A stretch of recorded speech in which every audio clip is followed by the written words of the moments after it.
the late 19th century, there was a professor at the University of Glasgow, Lord William Kelvin. And Lord William Kelvin found out that if he was heating up a piece of carbon, the color of the carbon would change from black to dark red, lighter red, orange, yellow. It moved on to green, white, and blue.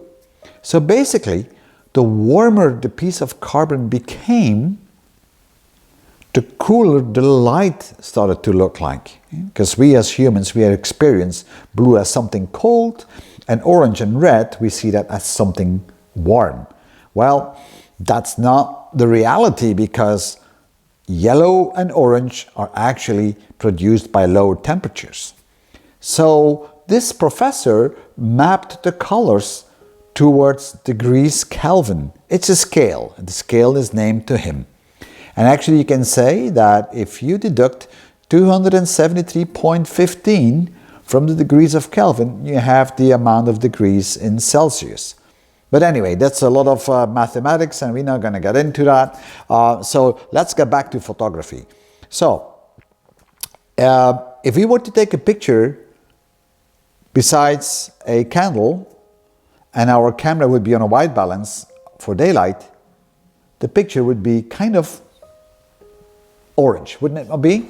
So if I took a picture of this box right here, and which is a white box, and I took a shot of that, it would kind of look yellow, orange, right? We've seen all that. I mean, I'm sure you had all these shots before. If you take the same shot of this box next to a light bulb, then the surface of the white box, that's going to look yellowish. And you do that all over again, but now you have a TL light which is hanging over the box and illuminating the box, then basically you will see the surface of the box as kind of green. Take the box outside and it will be white. And that's because cameras have a standard white balance which is set for daylight. The scene you see right now is shot with the white balance set to daylight. And my light source is basically a big light bulb which is kind of in front of me there, but you can't see it. But look around you and you see how my walls are kind of yellowish orange, right? Because that's because my camera now is thinking, hey, you know, I'm shooting on daylight, white balance, so what I see is kind of yellow because that's the color of that light source. And that's why you see now a yellow picture. When a sensor is built, they place a biofilter on top of the sensor. And a biofilter has basically three colors, RGB. Those are little patches on it. And then the sensor can actually see kind of colors. Although the sensor never sees colors, it only sees black and white. But through mathematical calculations and interpolation, biofilter and the value of the pixels, we can calculate the color.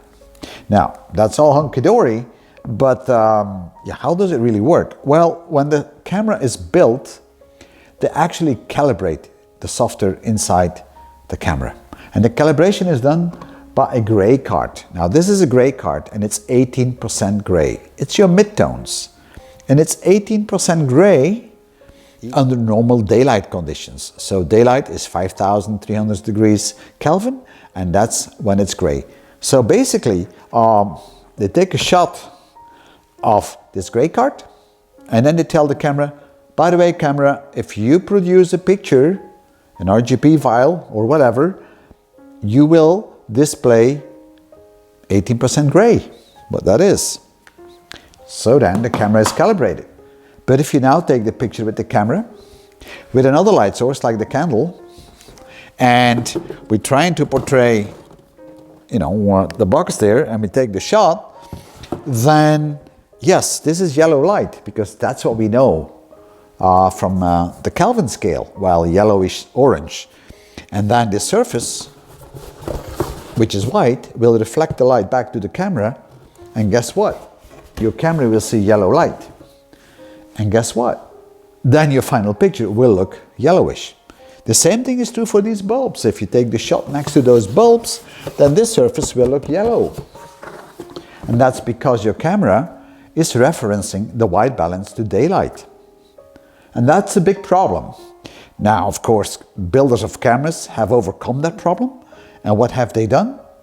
Very simple. They created different settings on your camera. Settings for white balance equals to daylight. White balance equals to light bulbs. White balance equals to overcast or TL. Or even you yourself can actually place the degrees of Kelvin into your camera for your white balance. So it's important to know what is your light source when you shoot a picture.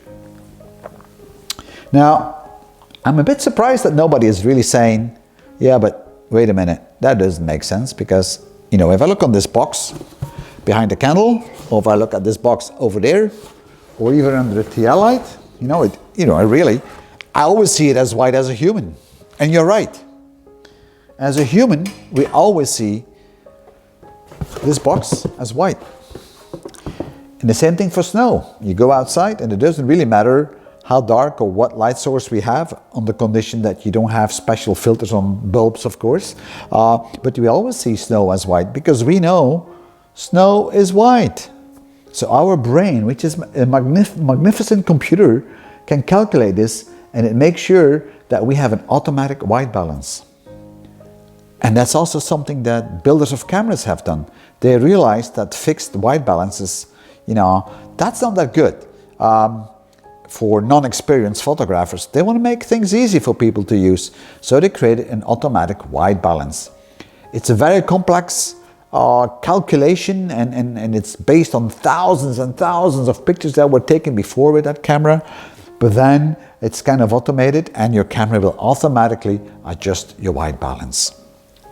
Now, is it a big thing if your white balance is not correct? I don't think it is. I always recommend to shoot with the white balance set to daylight. And within every shot, I use my gray card. Right? And I hold my gray card next to my light source, and I take a shot of it. And that's it. No matter what the light source is. And of course, it's not always valid if you have multiple light sources of different types of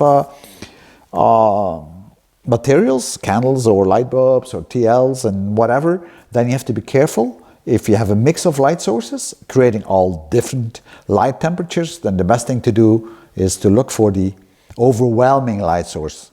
The light source that is kind of producing the most amount of light, which is mostly present in your picture or in your frame, and use that as your white balance reference. Anyway, afterwards in post-processing, now I hope you're all shooting in RAW, you go into Lightroom and then you can actually adjust very easily the temperature of the picture by just clicking with your pipette for the white balance on the gray card that you have in your picture, and then it will adjust everything automatically.